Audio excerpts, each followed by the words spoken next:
ሰላም ጤና ይስጥልኝ የተወደዳችሁ የኮከብ ስፖርት ቤተሰቦች እንዴት አላችሁ? ማንቸስተር ዩናይትድ አዲስ አማካይ ማስፈረሙ እንደዚሁ ይፋ ተደርጓል። በጥቂት ደቂቃዎች ውስጥ እንደዚሁ ይፋ ይደረጋል ተብሏል።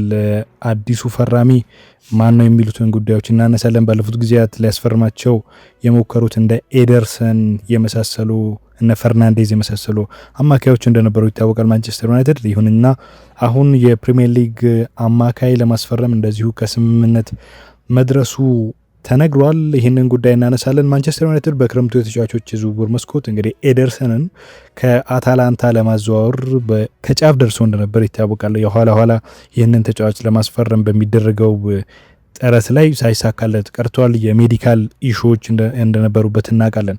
አሁን እንግዲህ የፕሪሚየር ሊግ ልምድ ያለውን ተጫዋች ማስፈረም ችለዋል እና ከዚህ ቀደም የተለያዩ ተጫዋቾችን ለማስፈረም ጥረት አድርገው ያልተሳካላቸው ዩናይትዶች አሁንም ከዚህ ቀደም ይከተሉት የነበሩን የዝውውር ፖሊሲ ያስቀጥለዋል ማለት ይቻላል። ከዚህ ቀደም ካስፈረሟቸው ተጫዋቾች መካከል ማቲያስ ኩኛ፣ ብሪያን ምቤሞ ከዚሁ ከፕሪሚየር ሊግ የፈረሙ ነበሩ። አሁን ደግሞ ዩሪ ቴሌማንስን ከአስቶን ቪላ ለማስፈረም ከስምምነት ላይ እንደዚሁ መድረሳቸው ተነግሯል። ትልቅ ዝውውር ነው ማለት ይቻላል። ዩሪ ቴሌማንስ የ29 ዓመት ተጫዋች ነው። ምናልባት ለሚቀጥሉት 3 የውድድር ዓመታት ማንቸስተር ዩናይትድን በሚገባ ሊያገለግል የሚችል ተጫዋች ነው። እንግዲህ አስቶን ቪላ ተጫዋቹን የመሸጥ ፍላጎት አልነበረውም። መጀመሪያ በዝውውር መስኮቱ ውስጥ ስንመለከታቸው የነበሩት ተጫዋቾች ማንቸስተር ዩናይትድ ስሙ ሲያያዝ የነበረው ከተለያዩ ተጫዋቾች ጋር ነበር። በተለይ ወደ ቶትናም የሄደው ፈርናንዴዝ ይነሳ ነበር። እንደዚሁ ሌሎች ኤሊየት አንደርሰንም ወደ ማንቸስተር ሲቲ ሄዷል። ከነዚህ ተጫዋቾች ጋር በይበልጥ ዩናይትድ ስሙ ሲያያዝ እንደነበር እናስታውሳለን። ይሁን እንጂ የመጨረሻ ይህንን ተጫዋች ለማስፈረም ሚስጥራዊ በሆነ መልኩ ሄዶ ነው እንግዲህ ሳይጠበቅ ይህንን ተጫዋች ያስፈረመው። በጣም ጥሩ ተጫዋች፣ ጥሩ ዝውውር ነው ማለት ይቻላል። በተለይ የፕሪሚየር ሊግ ልምድ ያለው ተጫዋች በመሆኑ በሌስተር ሲቲ እና በአስቶን ቪላ በድምሮ 8 የውድድር ዓመታትን አሳልፏል። ቴሌማንስ በሊጉ ያሳለፈ በመሆኑ እንግዲህ በጣም ማንቸስተር ዩናይትድ ገብቶ አዳፕት ለማድረግ ይቸገራል ተብሎ አይታሰብም። በአስቶን ቪላ በተለይ ደግሞ ባለፉት 2 የውድድር ዘመናት ስኬታማ ጊዜያትን አሳልፏል። የዩሮፓ ሊግ ዋንጫን ማንሳት እንደቻለ እንደዚሁ ይነሳል። ከዛ ውጭ ግን በሜዳ ላይ ካለው ብቃት አንጻር ይሄ ፕሮግሬሲቭ ፓሶችን ኳስ የማከፋፈል ብቃት ያለው ተጫዋች ነው። ኳሶችን ከመከላከል ቀጠና ወደ ማጥቃት በማሸጋገር ላይን ብሬኪንግ መስመር ሰንጣቂ ኳሶችን በማሻገር በጣም ጎበዝ እንደሆነ መረጃዎች ያመለክታሉ። ይህ ደግሞ እንግዲህ ቀደም ሲል ማንቸስተር ዩናይትድ ይህንን አይነት የጨዋታ ስታይል ብዙ ጊዜ የሚተገብረው በብሩኖ ፌርናንዴሽ ትከሻ ላይ ሆኖ ነው እና የእሱን ጫና ሊቀንስ የሚችል ተጫዋች ነው ወደ ማንቸስተር ዩናይትድ ያቀናው።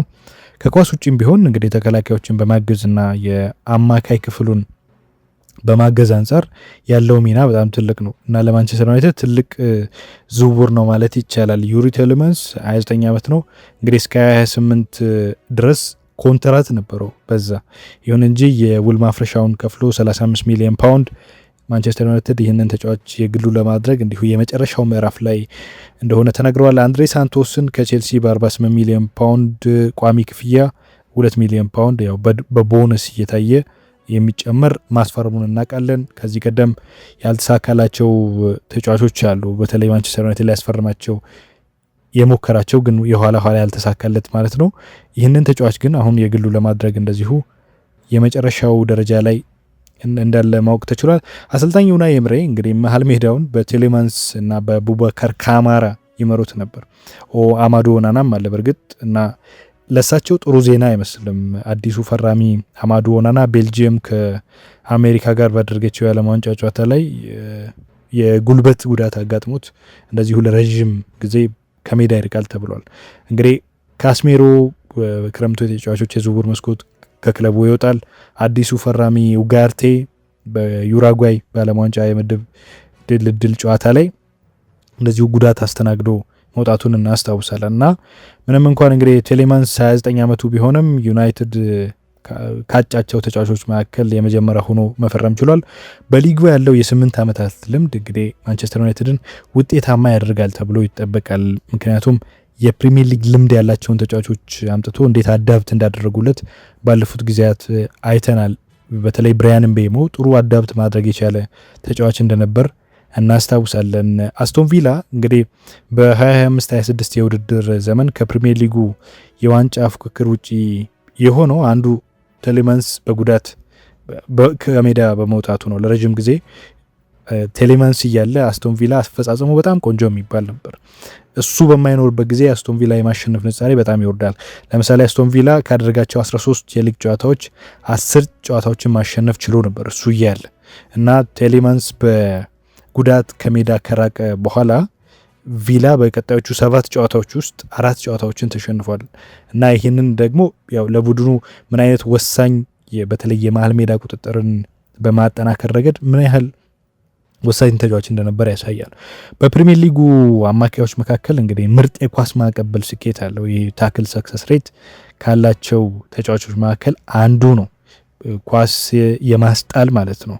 የዱዌሎችን የሚያሸንፍ ኳስ የማስጣል በጣም ጥሩ ስኬት ያለው ተጫዋች ነው። የፈጠራ ብቃትም የክሪኤቲቪቲ ጉዳይም ተከላካይ ይሄ ስሩ ቦልስ የምንላቸው ኳሶች በማቀበል ረገድ በጣም እንደውም ሂት ማፑን ስንመለከት የባለፈው የውድድር ዓመት የፕሪሚየር ሊግ የሂት ማፑ እንደሚያሳየው በጣም አብዛኛውን የሜዳ ክፍል በመሸፈን የሚጫወት ተጫዋች ነው እና ከሌስተር ሲቲ ጋር የኤፍኤ ካፕ ፍጻሜ ላይ የማሸነፊያ ግብ እንደዚሁ አስቆጠሩ እንደነበር እናስታውሳለን። ኮሚቲ ሺልድ ባለቤት መሆናቸው እንደዚሁ የሚዘነጋ አይደለም። እሱ እያለ አስቶን ቪላ እንግዲህ ፍራይበርግን አሸንፎ የዩሮፓ ሊግ ዋንጫን ሲያነሳ የ25/26 ባለፈው ማለት ነው በመክፈቻው በዚህ ጨዋታ ላይ ጎል ያስቆጠረው እሱ ነበር እና በቪላ ቆይታው ክለቡ ለ2 ጊዜ ለአውሮፓ ሻምፒዮንስ ሊግ ተሳትፎ እንዲበቃ እንደዚሁ አስተዋጽኦ ማድረግ ይችላል እና ይሄ ተጫዋች ወደ ማንቸስተር ዩናይትድ ማቅናቱ ትልቅ ዜና ነው። ከዚህ ቀደም ማንቸስተር ዩናይትዶች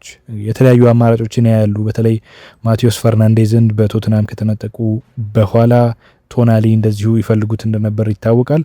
እነዚህን አማራጮች ከተመለከቱ በኋላ ወዴት ያመራሉ የተጫዋቾች ምርጫን በተመለከተ የሚለው ጉዳይ ነበር አሳሳቢ። እንግዲህ አሁን የማንቸስተር ዩናይትድ ኢኒዮስ እየመረጠ ያለው የዝውውር ስትራቴጂ አለ። በተለይ የፕሪሚየር ሊግ ተጫዋቾችን የመምረጥ ማቴዎስ ኩኛን ከወልቭስ፣ ብራያን ምቤሞን ከወልቭስ ባለፈው የውድድር ዘመን ማዘዋወራቸው ይታወሳል እና ይሄ ደግሞ ክለቡን በእጅጉ መጥቀሙ ታይቷል በዘንድሮ የውድድር ዘመን። አሁንም እንግዲህ ቴሌማንስን ማምጣታቸው ለረዥም ጊዜ ከሚያቅዱት እቅድ ጎን ለጎን ክለቡ የ26/27 የውድድር ዘመንን ሬዲሜድ በሆኑ ተጫዋቾች ለመተካት እያደረገ ያለውን ጥረት የሚያሳይ ነው እና ተጫዋቹ ድንቅ ጊዜያትን ከዚህ ቡድን ጋር ያሳልፋል ተብሎ ይጠበቃል። እንግዲህ ባለፉት ጊዜያት በፕሪሚየር ሊግ በሌስተርና በአስቶን ቪላ ያሳየው ብቃት ደግሞ ይህንን ይበልጥ ሊያጠናክር የሚችል እንደሆነ ይታመናል። ማንቸስተር ዩናይትድ ውስጥ ያለውንም የመሀል ሜዳ ጫና ኡጋርቴ እንደተጎዳ ይታወቃል። ካስሜሮ ለቋል። የነሱንም ጫና ይበልጥ ሊያቃልል የሚችል ነው እና ይሄ ተጫዋች በመጨረሻ ወደ ማንቸስተር ዩናይትድ እንደዚሁ ማምራቱ በመጨረሻ እየተረጋገጠ ይገኛል። የኮከብ ስፖርት ቤተሰቦቻችን ለዛሬ ያዝነው ስፖርታዊ ጉዳይ ይህንን ይመስላል። መልካም ጊዜ ይሆንላችሁ።